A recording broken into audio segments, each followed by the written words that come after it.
우리가 기독교의 본질, 신앙의 베이직 하며 복음으로 살아가라 라는 말씀으로 계속 이어져 왔습니다.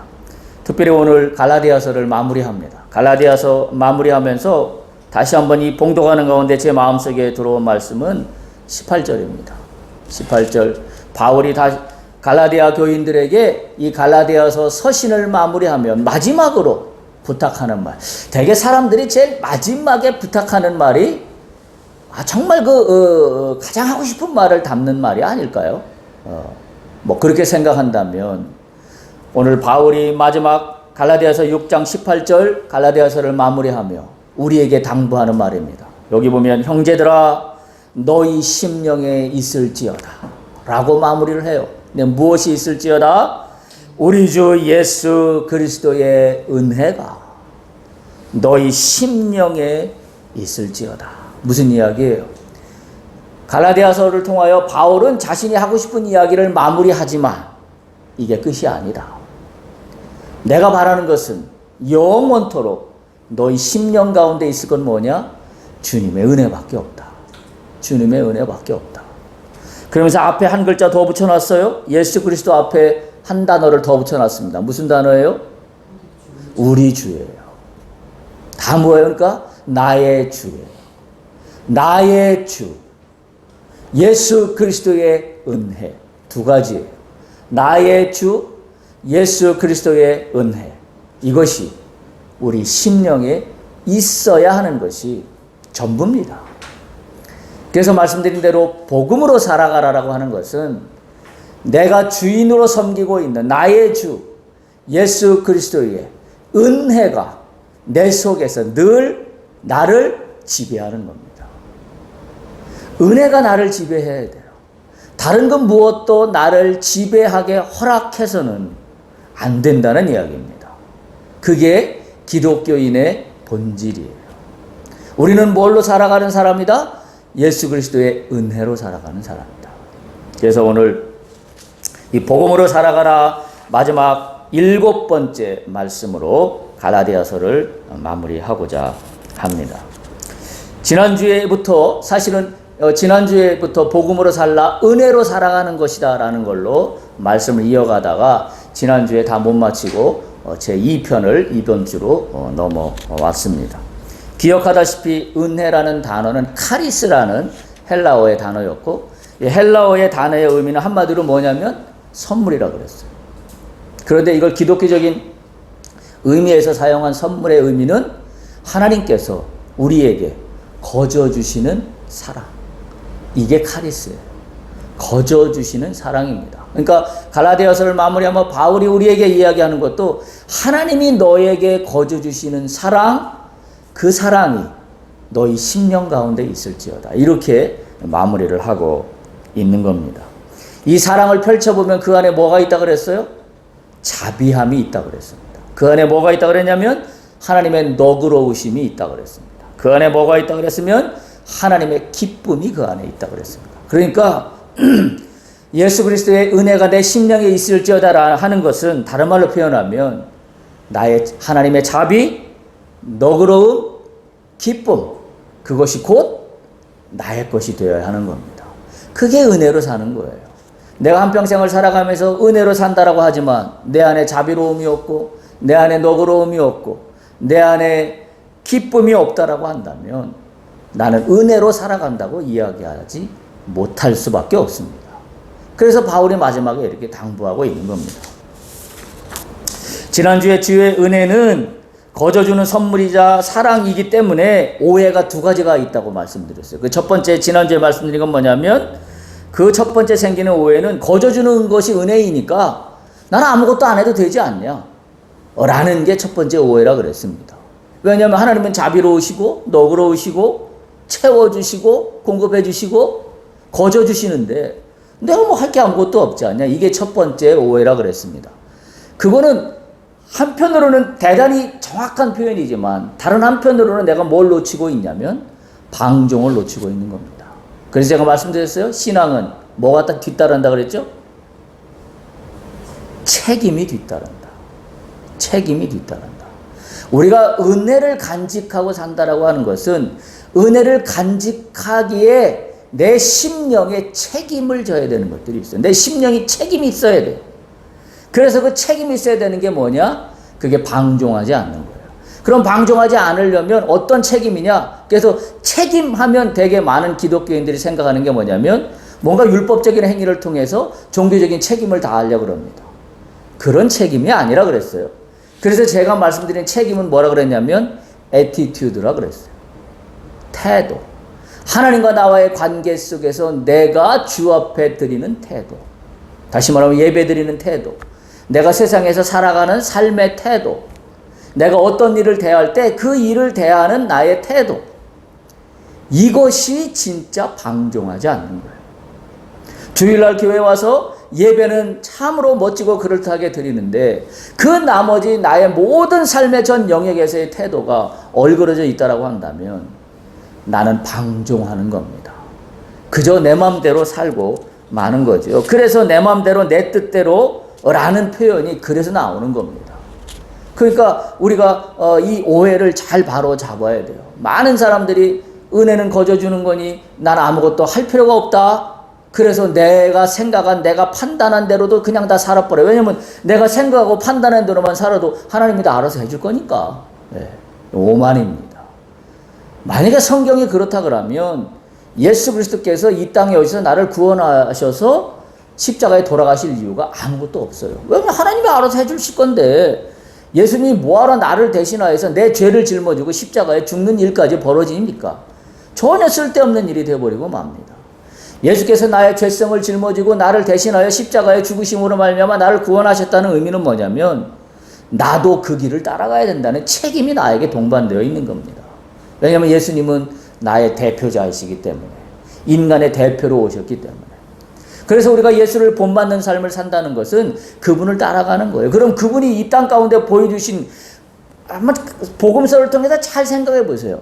예수님께서 이 땅에서 많은 기적을 행하시고 병자를 고치고 굶주린 자들에게 먹을 것도 주시고 정말 엄청난 일들을 하셨어요. 근데 예수님의 모든 사역을 가만히 보면 그 모든 것들의 중심은 딱 하나예요. 그게 뭐냐면 예수님이 뭘 놓치지 않고 있었냐면 아버지 되시는 하나님과의 당신과의 관계 속에서의 태도를 놓치지 않고 있어요. 그게 항상 중심에 깔려 있습니다. 그렇다면 동일한 논리로 우리가 겉으로 보이는 어떤 종교적인 행위에 마치 그것이 대단한 어떤 나의 어떤 하나님께 드리는 거룩한 행위인 것처럼 스스로 속이지 말고 내가 나를 견지하고 내가 나를 다시 한번 들여다보고 내가 나를 살펴야 되는 것은 하나님과 나 사이의 솔직한 태도입니다. 그 태도가 얼그러지면 나머지 거는 다 쓸데없는 짓이에요. 그래서 제가 지난주에도 말씀드렸어요. 그 태도는 얼그러져 있으면서 겉으로 엄청난 종교적인 행위, 금식하고 하루에 3번 기도하고 11조 드리고 어려운 사람들 구제하고 이 했던 대표적인 사람이 누구예요? 바리새인이라고 말씀을 드렸어요. 근데 왜 주님은 바리새인 보고 이 독사의 자식들이라고 하는 엄청난 저주까지 퍼부실 수밖에 없었냐라는 거예요. 그게 본질이 아닌 거라는 겁니다. 주님께서 바리새인을 실책하시면서 우리에게 주는 교훈은 뭐냐면 겉으로 그럴싸한 종교적인 행위가 본질이 아니다. 본질은 뭐냐? 너와 하나님과의 관계에서 네가 진짜 갖고 있는 내 심령 가운데 태도예요. 오늘 우리가 드리는 말씀으로 의하면 내 심령 가운데 있는 진짜 나의 신앙의 태도는 뭐냐? 예수 그리스도의 은혜로 사는 겁니다. 그러면 나는 교만하지 않을 수 있어요. 그럼 나는 오만하지 않을 수 있어요. 그러면 나는 하지 않을 수 있습니다. 왜요? 아니 주님께서 나를 대신해서 십자가에 죽으시기까지 하시는 내가 거기에 대고 뭐도 할 얘기가 있습니까? 아무 할 얘기가 없습니다. 주님 앞에서. 십자가를 쳐다보면 아무 할 얘기가 없어요. 어떤 변명도 할 얘기가 없어요. 어떤 이유와 어떤 근거도 들이댈 어떤 명분이 아무것도 없습니다. 왜? 그분은 아무 조건 없이 나를 위하여 죽으셨다는데 내가 거기에 대고 무슨 불평과 무슨 조건과 무슨 변명을 내가 더 할 수 있겠습니까? 그래서 제가 말씀드린 게 우리는 누구다? 우리는 하늘의 시민권을 소유한 자다. 빌립보서 3장 20절에 그렇게 말씀하고 있습니다. 우리는 하늘의 시민권자입니다. 하늘의 시민권자는 다른 말로 표현하면 은혜를 입은 자예요. 하늘의 은혜를 입은 자예요. 그걸 다른 말로 표현하면 적극적인 의미로 하늘의 은혜로 살아가는 자입니다. 그게 하늘의 시민권자예요. 따라서 내 마음대로, 내 뜻대로, 내 판단대로, 내 지식대로, 내 경험대로만 온리 그것으로만 살아가고 하나님이 알아서 잘 해줄 것이야 라고 한다면 그것이야말로 은혜로 살지 못한다라는 그런 말씀입니다. 오늘은 두 번째 오해를 말씀드립니다.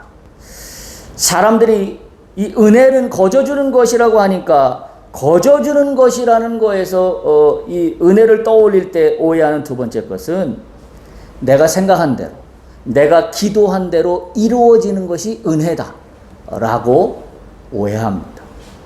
다시 한번요. 내가 생각한 대로, 내가 기도한 대로 이루어지는 것이 은혜다. 이렇게 생각한다라는 거죠. 제가 말씀드립니다. 그것은 성경적인 논리가 아닙니다. 내가 원하는 대로 이루어진다는 신앙이 가지고 있는 맹점이 있어요. 그 부분에서 우리가 모두가 거기에 자유롭지 않습니다. 내가 생각한 대로, 내가 기도한 대로 모든 것이 이루어진다고 하는 신앙의 맹점은 뭐냐면 첫 번째, 어떤 오류가 나타나냐면 성과 중심적인 신앙을 형성하게 됩니다. 그래서 어떤 성과가 나타나야 제대로 된 신앙이고 어떤 성과가 나타나지 않으면 제대로 된 신앙이 아니어서 내가 뭘 잘못했나 보다. 그래서 뭘 하나요? 내가 무슨 종교적인 행위를 더 소위 말해서 열심을 드려야 되나. 마치 불교로 얘기하면 불공을 열심히 더 들여서 뭔가 내가 뭘 더 드려야 되는 것처럼. 성과 중심적인 신앙으로 가면 그런 오류에 빠질 수밖에 없어요. 갈라디아서를 통해서 바울이 이야기하는 가장 핵심 중의 핵심은 뭐예요? 마지막에도 할례라는 이야기가 나왔지만 율법주의적인 신앙에 대한 경각심을 계속해서 바울은 끊임없이 이야기하고 있었어요. 그러니까 사람들이 성과 중심적인 신앙을 형성하면 형성할수록 성과가 내 원하는 대로 나타나지 않을 때 나타나는 자연스러운 현상은 뭔가 율법적인 공로탑을 더 쌓아야 되나 보다. 그래서 내가 뭔가 소위 말해서 정성이 부족했지 라고 생각하는 거죠. 제가 분명히 말씀드려요. 기독교는, 본질은 정성이 부족해서가 아니라 가장 근본적인 핵심이 뭐예요? 뭘까요? 정성이 부족해서가 아니라 뭐가 더 핵심일까요? 하나님과의 바른 관계예요. 그게 핵심이에요. 정성이 부족해서 일이 안 이루어지고 정성이 찼기 때문에 일이 이루어지는 게 아니에요. 우리는 그걸 초월한 사람이에요. 어떤 면에서? 일이 내가 원하는 대로 이루어지는 것도 일이 내가 원하는 대로 이루어지지 않는 것도 다 뭐예요? 하나님의 뜻이에요. 정성이 더했기 때문에, 정성이 덜했기 때문에 그런 논리로 우리가 신앙을 끌고 간다 그러면 우리는 이건 본질적으로 잘못된 겁니다. 성경에서 얘기하는 신앙은 그런 신앙이 아니에요. 내가 원하는 대로 일이 이루어지든 이루어지지 않든 상관없이 더 중요한 게 뭐야? 하나님과의 관계. 그러면 그 안에서 참 기쁨과 참 자유함을 누리게 되어 있습니다. 이게 뭐예요? 이게 은혜로 사는 거예요. 이게 은혜로 사는 겁니다. 내가 원하는 대로 이루어진다는 이와 같은 신앙에서 가지는 맹점이 또 한 가지가 나타나는데 그게 뭐냐면 성과 중심적인 신앙과 마찬가지로 자기 중심적인 신앙을 형성하고 말아요. 그래서 신앙이 모두가 다 자기 중심적이 돼버리고 맙니다. 이러한 신앙의 문제점은 단 한 가지로 표현돼요. 나는 하나님이 우주를 창조하신, 이 태양계를 창조하신, 아니면 어떤 은하계를 창조하신, 온 우주를 창조하신 하나님의 작품 중에 난 하나예요. n분의 1이에요. 근데 이 성과 중심적인 신앙으로 가면서 자기 중심적인 신앙이 견고해지면 뭐예요? 모든 일의 중심은, 우주의 중심은 내가 돼요. 내가 될 때 어떤 문제가 생기나요? 하나님은 어떤 입장이 돼요, 그러면? 하나님은 날 그저 도와주는 사람에 불과합니다. 마치 알라딘의 램프처럼 그 옛날 거기 나오는 알라딘의 램프에 램프를 이렇게 설설 만지고 빌면 램프 안에서 나와가지고 뭔가 문제를 다 해결해주는, 마치 우리의 신앙이 자기중심적이 되면 하나님이 중심에 있는 게 아니라 내가 중심에서 그저 주님은 나를 보조해주고 도와주는 그와 같은 역할에 불과하다라고 하는 거죠. 하나님은 그래서 내가 원하는 대로 나를 도와주는 차원으로 전락시켜버리고 맙니다. 우리가 바울을 통해 배우는 것은 이걸 분명히 배워요. 한번 고린도전서 15장 한번 찾아보겠습니다. 고린도전서 15장 9절 10절.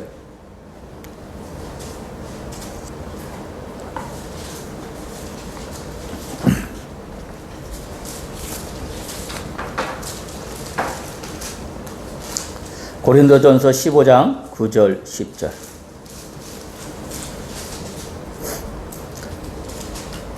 자, 찾으셨나요? 네, 고린도전서 15장 9절 10절 찾으셨으면 다 같이 한 목소리로 읽어보겠습니다. 나는 사도 중에 가장 작은 자라 나는 하나님의 교회를 박해하였으므로 사도라 칭함받기를 감당하지 못할 자니라. 그러나 내가 나된 것은 하나님의 은혜로 된 것이니 내게 주신 그의 은혜가 헛되지 아니하여 내가 모든 사도보다 더 많이 수고하였으나 내가 한 것이 아니요 오직 나와 함께 하신 하나님의 은혜로라. 아멘. 이건 뭘 얘기할까요? 저는 이 본문의 말씀을 다시 한번 오늘 이 말씀을 준비하다가 이 구절을 찾았는데요. 이건 뭘 얘기하냐면 바울이 예수를 만난 이후에 어떻게 변했는지를 이야기해주고 있습니다. 다시 말하면 고린도전서 15장 9절은 어떤 상태를 이야기하냐면 바울이 하나님은 믿었지만 자기 중심적인 성과주의 신앙으로 가졌을 때에 그가 어떻게 했는가에 대한 이야기가 고린도전서 15장 9절의 이야기예요. 어떻게 했다고 나오고 있어요? 하나님은 믿지 않는 사람이 아니었어요. 그런데 박해하는 걸로 나타났어요. 왜 이렇게 나타났을까요? 신앙을 자기 중심주의적인 성과주의로 이해했기 때문입니다. 그래서 이 바울이 여기에 이해했던 문제는 뭐예요? 본인이 가장 율법을 잘 지키고 하나님을 잘 섬기는 게 뭐냐면 기독교인들을 두드려 잡는 거였습니다. 박해하는 거였습니다. 그래서 이들을 아예 없애버리는 게 자기가 할 수 있는 최선의 일이어서 그야말로 악행을 저지르는 일을 서슴지 않았습니다. 율법을 지킨다는 성과주의가 기독교인을 더 많이 박해하면 박해할수록 더 성과가 크게 나타나는 거죠. 여러분 잘 들어야 됩니다. 우리가 성과주의로 내 신앙을 형성하면 성과가 크게 나타나는 일에만 내가 집중하고 말아요. 그럼 어떤 일이 생겨요? 이와 같은 일이 자행할 수밖에 없어요. 예를 들면 내가 성과를 많이 올리는 것이 주님의 은혜다라고만 여긴다면 내가 하는 일 속에 뭘 동원하는 것도 전혀 꺼름직하지 않을까요? 불법적인 일을 동원하는 것도 전혀 꺼름직하지 않아요. 내가 뭔가 비정상적인 방법을 통하여 일을 도모하는 것도 전혀 꺼름직하지 않아요. 왜? 성과를 크게 가져가는 것이 은혜라고 생각하기 때문에. 그래서 성과를 크게 가져가서 그 높아진 성과를 가지고 교회에 나와서 주님 내가 이렇게 성공했나이다 라고 내놓는 것이 은혜로 살았다라고 여긴다 그러면 그건 대단한 착각입니다. 지금 그런 모습과 오늘 여기 바울이 고백하고 있는 고린도전서 15장 9절에서 하고 있는 나는 하나님의 기회를 박해하였으므로 내가 누구보다도 율법을 잘 지켰다라는 성과주의와 다를 게 뭐가 있습니까? 굉장히 중요한 의미가 아닐 수 없습니다.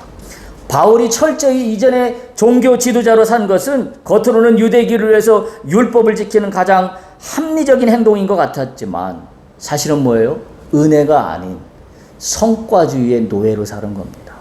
그래서 하나님을 잘 섬기는 것이 결국 율법을 더 많이 지키는 성과로 나타나야만 한다는 것으로 이해한 결과입니다. 이게 굉장히 중요한 의미예요. 우리가 신앙생활하면서 이 성과주의가 나를 얼마나 패역하게 만드는지 알 수가 없어요. 기독교인들 가운데에서도 그런 사람들이 너무나 많습니다. 세상에서는 정말 하지 않아야 될 일까지 자행하면서도 불구하고 교회 와서는 주님의 은혜로 내가 이렇게 성공했습니다. 그러면서 중간 토막은 다 잘라 먹지요. 내가 불법적인 방법을 동원하여 성공하였습니다. 라는 그 토막은 쏙 다 잘라 먹습니다. 그리고 뭐만 가져가냐면 내가 성과를 크게 낸 것만 행복해야 합니다. 그거는 기독교에서 얘기하는 신앙이 아니에요. 그렇다고 하면 우리는 기독교를 다시 배워야 됩니다. 예수를 다시 배워야 돼요. 복음서에서 예수님은 심지어 뭐라고 그러셨어요? 구약에서는 살인하지 말라라고 했어요. 근데 예수님은 뭐가 살인이라고까지 얘기하셨어요? 형제를 향하여 미운 마음을 갖는 것도 살인하는 거나 마찬가지라 그러셨어요. 그러면서 누가 오른뺨을 때리거든 네 왼뺨까지 다 내주라 그랬습니다. 뭘 의미하나요? 뭘 의미하는 거예요? 주님은 성과주의를 이야기하고 있지 않아요. 근데 우리는 자꾸 신앙이 어디로 가냐면 성과주의의 노예로 갑니다. 성과주의의 노예로 살면서 우리는 그걸 뭐라 그러냐면 그래서 성과가 많이 나타날 때 그걸 은혜라고 그렇게 이야기합니다. 전혀 잘못 사용하고 있습니다. 그건 은혜가 아닙니다. 그건 은혜가 아니에요. 그런데 보세요. 고린도전서 15장 10절 보면 바울이 주님을 만나서 그가 자기중심적인 성과주의로부터 어떤 사람으로 변했어요? 주님과의 진짜 관계에서의 은혜 안으로 들어갔어요.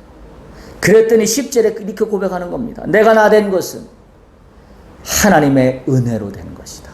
야, 여기에 모든 게 다 담겨 있어요. 바울은 이 이야기 속에서 뭘 이야기하는 거예요? 내가 지금까지 어떤 일을 이루었던 내가 자랑할 것이 아무것도 없다. 그래서 지난번에 살펴본 것처럼 갈라디아서 6장 14절에 내가 우리 주 예수 그리스도의 십자가 외에는 아무것도 자랑할 것이 없다라고 고백하고 있는 이유가 바로 이 맥락입니다. 내가 나된 것은 다 하나님의 은혜입니다. 내가 나된 것은 하나님의 은혜로 된 것이니 철저히 자신의 의의를 드러내지 않고 하나님의 은혜를 드러내고 있습니다. 참으로 놀라운 고백이 아닐 수 없습니다. 예수를 진짜 만나면 사람이 바뀌어요. 어떻게 바뀌어요? 자기중심적인 성과주의적인 신앙에서 하나님과의 관계에서 은혜 중심적인 신앙으로 바뀝니다. 여러분 우리가 이렇게 바뀌어야 돼요. 내가 예수를 만났다면 성과지향적인 나의 이 속물 같은 나의 이 심성을 내가 바꿀 수 있어야 됩니다. 은혜로 바꿀 수 있어야 돼요. 다시 말하면 종교적인 행위의 노예로부터 해방되었다는 것을 의미하고 있습니다. 그동안 자신이 옳다고 여겼던 모든 것들이 얼마나 나를 올가맸는지를 바라보는 거예요. 우리가 성과주의로 가면 성과주의의 끝은 어디일까요? 끝이 없어요. 끝이 없습니다. 성과가 얼마만큼 다 달성돼야 끝이 있다라고 여겨질까요? 끝이 없어요. 그런데 은혜로 살면 모든 것이 감사입니다. 이것도 감사, 저것도 감사. 이것도 은혜, 저것도 은혜. 이루어진 것도 은혜, 이루어지지 않은 것도 은혜. 그죠? 내 삶의 역경을 만나는 것도 은혜, 내 삶에 기쁜 날이 있는 것도 은혜. 모든 것이 은혜라고밖에 이야기할 수 없습니다. 따라서 바울은 이것이 은혜로 사는 거다라고 하면서 고백한 말이 유명한 말이 있습니다. 빌립보서 3장 8절 9절 한번 보세요. 빌립보서 3장 8절 9절.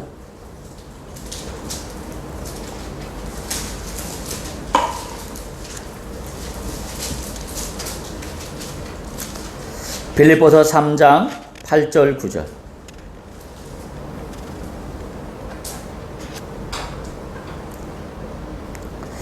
자, 찾으셨나요? 네, 한번 다 같이 읽어보겠습니다. 또한 모든 것을 해로 여김은 내 주 그리스도 예수를 아는 지식이 가장 고상하기 때문이라. 내가 그를 위하여 모든 것을 잃어버리고 배설물로 여김은 그리스도를 얻고 그 안에서 발견되려 함이니 내가 가진 의는 율법에서 난 것이 아니요 오직 그리스도를 믿음으로 말미암은 것이니 곧 믿음으로 하나님께부터 난 의라. 바울의 고백입니다. 모든 것을 해로 여긴다. 이건 무슨 의미일까요? 모든 것은 다 쓸데없는 걸로 여긴다. 다 필요 없다. 내가 세상을 살아가는데 세상의 모든 것들이 다 쓸데없다. 그럼 난 어떻게 해야 되나요? 수도원으로 들어가야 되나요? 소위 말해서 뭐 어떻게 해야 되나요? 내가 신부가 돼야 되나요? 뭐 수녀가 돼야 되나요? 어떻게 해야 되나요? 모든 것을 해로 여긴다는 것은 그런 의미가 아니에요. 모든 걸 해로 여긴다라고 하는 것은 그런 단어적인 직접적인 그 협소한 의미가 아니라 내가 세상의 가치관을 중심으로 살면서 내가 노예로 갔던 이 성과주의에 대한 이야기예요. 그래서 모든 것들을 다 뭔가를 더 많이 가져야, 더 이루어야, 더 크게 가져가야, 더 권력이 높아져야, 더 높은 자리에 올라가야 끝이 없는 이 맴도는 이 소용돌이 속에서 그게 다 쓸데없다는 겁니다. 그런 게 다 쓸데없는 거예요. 그래서 그게 오히려 뭐예요? 그게 나에게 해가 되는 거예요. 해가. 우리가 기독교인이라고 하면 나에게 진짜 해가 되고 나에게 진짜 득이 되는지 뭔지를 깨달을 수 있어야 됩니다. 그건 뭐예요? 예수밖에 없어요. 나에게 해가 아닌 것은 예수밖에 없어요. 왜? 예수가 아닌 것은 모든 것들로 하여금 나로 하여금 뭐로 가게 하기 때문에 내 중심적인 걸로 다 풀어지게 만들기 때문에 그래서 우리는 시시때때로 늘 십자가를 묵상하고 십자가를 바라보고 예수로 다시 한번 돌이켜야 되는 이유가 바로 거기에 있는 겁니다. 그러면서 뭐라고 고백하고 있어요? 8절 끝에 보면 그 모든 것을 배설물로 여긴다. 배설물로 여긴다. 근데 그거로 끝이 아니에요. 배설물로 여긴다고 끝나나요? 끝나지 않고 뭐로 반전이 일어납니까? 배설물로 여김은 뭘 얻어요? 그리스도를 얻고. 그러니까 세상의 가치와 주님의 가치가 동일하게 같이 갈 수 없는 겁니다. 내가 이 모든 것들을 배설물로 여기는 이유는 그리스도를 얻기 위함이다. 다시 말하면 내 중심적인, 바울이 그랬잖아요. 아까 고린도전서 본 것처럼 내가 내 중심적인 신앙에서 살 때는 뭐예요? 율법적으로 무엇인가를 더 하는 것이, 율법적인 성과를 더 많이 내는 것이 내가 가장 하나님을 잘 믿는 것이라고 생각했어요. 그런데 결론은 뭐예요? 그게 다 배설물이더라라는 거예요. 그게 다 오히려 나에게 해가 됐다라는 겁니다.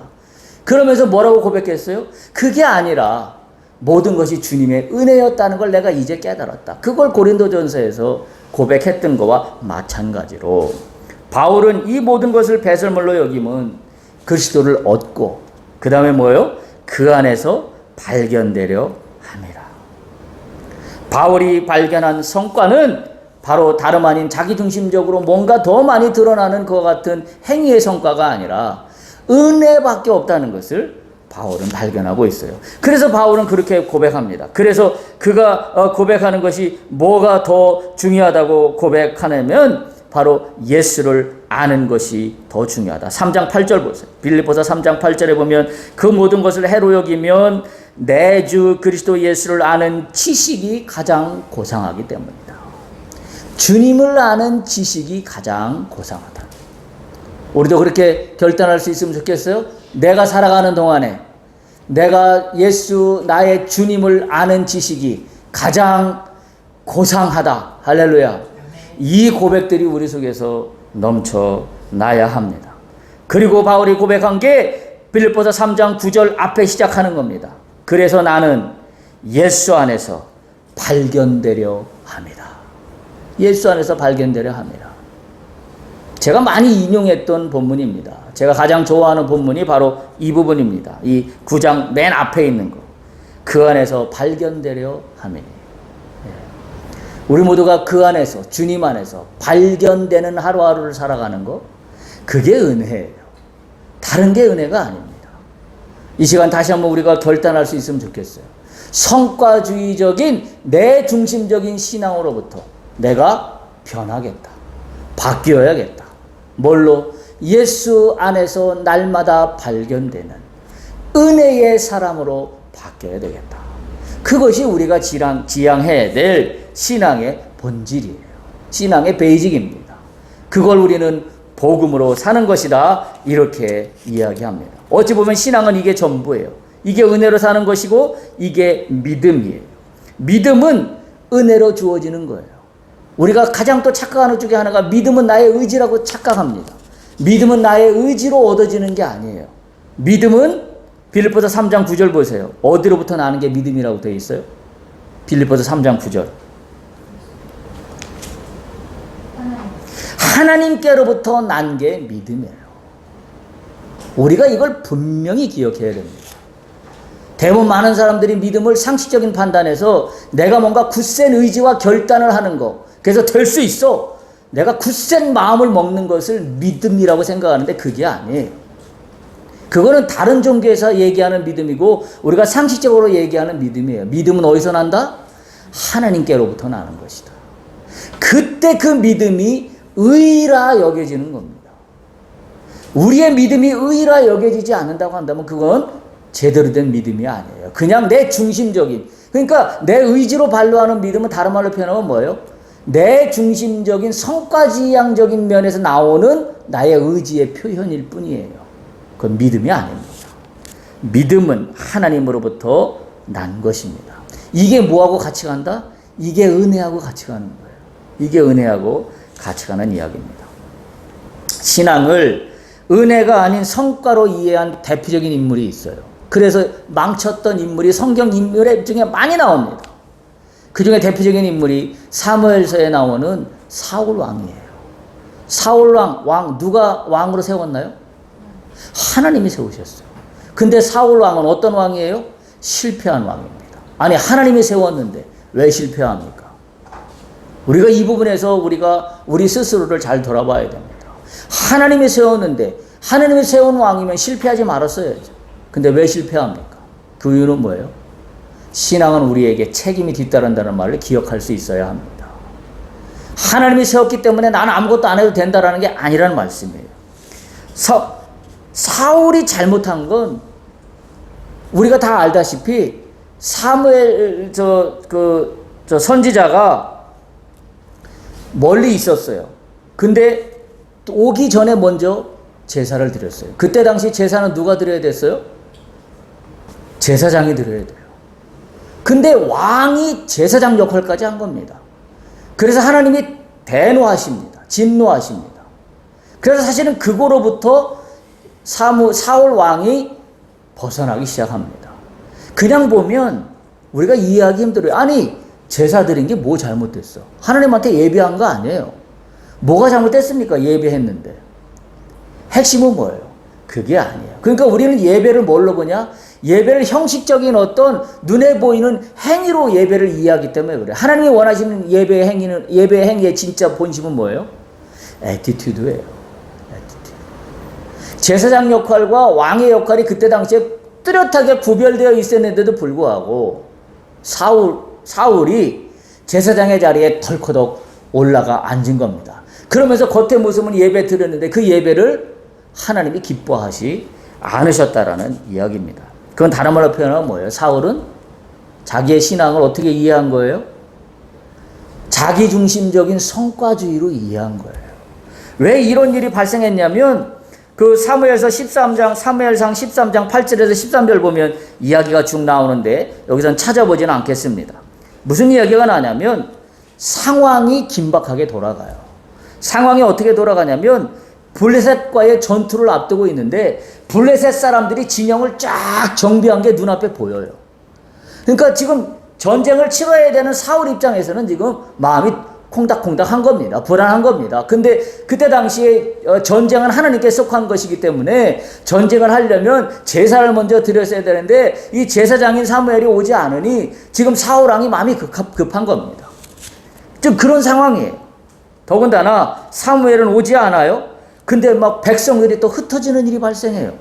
예, 뭔가 지금 전열을 가다듬고 앞으로 나가야 되는데 아무것도 지금 견책되는 게 없으니까 백성들이 막 혼란에 빠집니다. 앞에 블레셋 군사들은 쫙 있으니까 막 백성들이 흩어집니다. 금방이라도 블레셋이 쳐들어와서 어떻게 될 것 같은 상황이에요. 바로 이거예요. 우리가 하나님과의 관계에서 태도를 놓치는 경우가 뭔지 아세요? 바로 이런 상황이에요. 긴박한 상황. 내가 겪어야 되는 긴박하고 어려운 상황에 놓이면 나는 뭐만 보여요? 나만 보여요. 하나님은 안 보입니다. 그래서 어떻게 돼요? 내 중심적인 성과를 빨리 내야 되는데 지금 상황이 이렇게 긴박하지 않습니까? 하나님 뭐하고 계십니까? 나를 도와줘야 되는 거 아닙니까? 이렇게 가는 거죠. 그러니까 성과 중심적인 내 중심의 신앙으로 획가닥 돌아버리고 말아요. 우리가 아무 일도 없을 때, 평안할 때는 우리 신앙이 하나님과의 관계에서 잘 세워져 있다라고 여겨질 수 있는데, 그게 언제 들통나냐면 이와 같은 긴박한 상황이 나를 애워쌀 때 바로 나는 어떻게 돼요?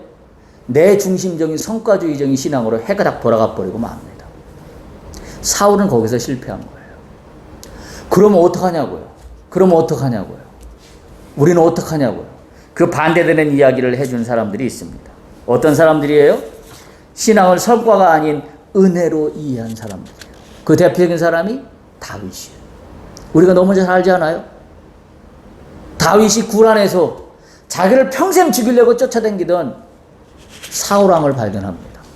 사울왕이 볼일을 보고 있어요. 그때 마침 다윗왕이 그 굴에 있었어요. 그럼 어떻게 하면 돼요? 뒤에 가서 칼을 꽂으면 모든 상황 끝납니다. 하나님, 우리는 어떻게 생각할 수 있어요? 하나님, 주께서 드디어 나에게 이 기회를 주셨군요. 원수같이 나를 늘 생각하고 나를 죽이려고 쫓아다니던 사울왕이 지금 내 앞에서 저렇게 무장 해제된 상태로 있사오니 주님, 나에게 칼을 꽂을 수 있는 기회를 주셔서 감사합니다. 이렇게 할 거 아니겠어요? 이거보다 더 좋은 긴박한 상황이 어디 있습니까? 근데 다윗은 어떻게 했어요? 그때 내가 손댈 수 없다라고 포기합니다. 자기 자신의 성과주의적인 자기 중심 신앙으로부터 자기가 해방돼요.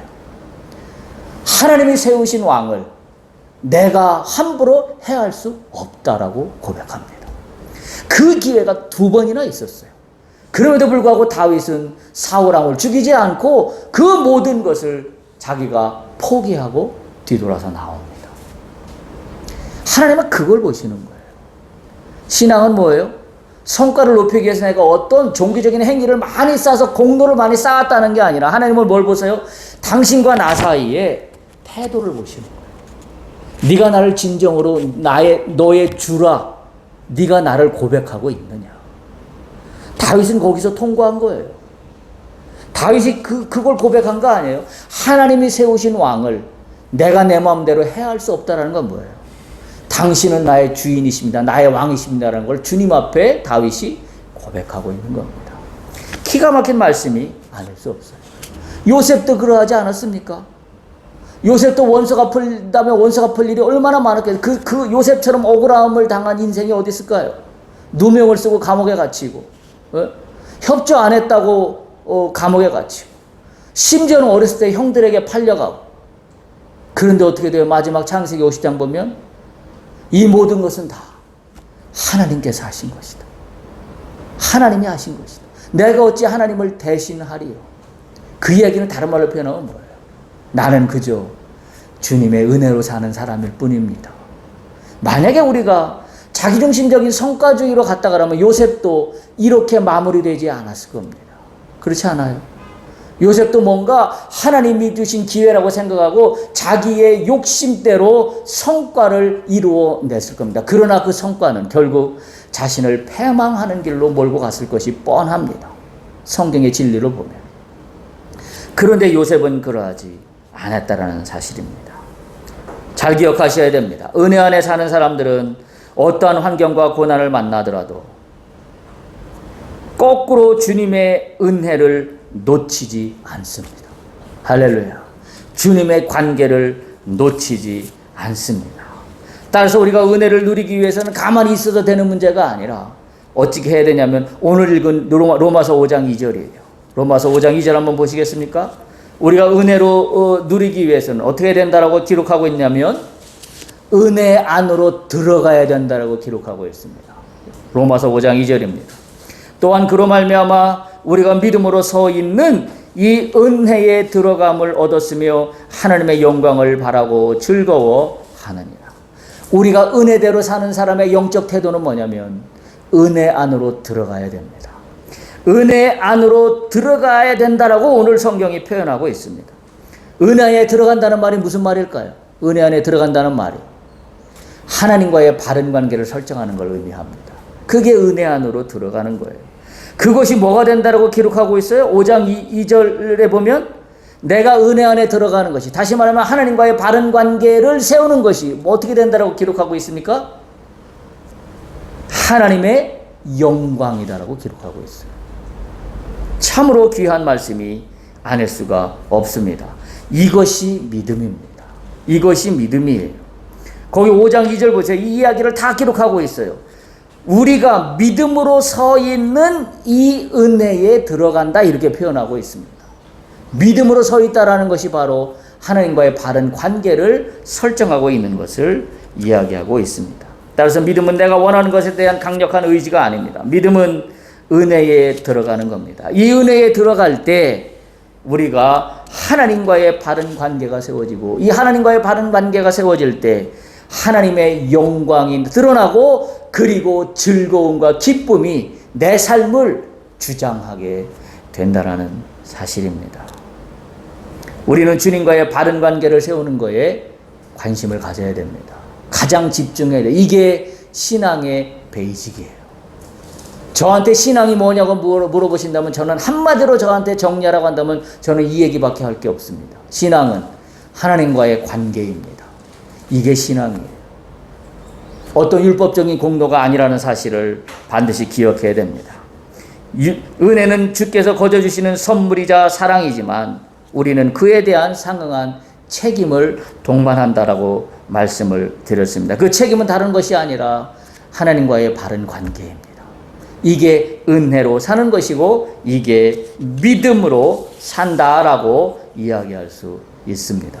갈라디아서를 마무리하면서 마지막 바울이 갈라디아서 6장 11절부터 18절 마지막 본문의 말씀으로 이야기했던 것을 저는 복음으로 살아가라라는 타이틀로 6번의 주제를 가지고 말씀을 드렸습니다.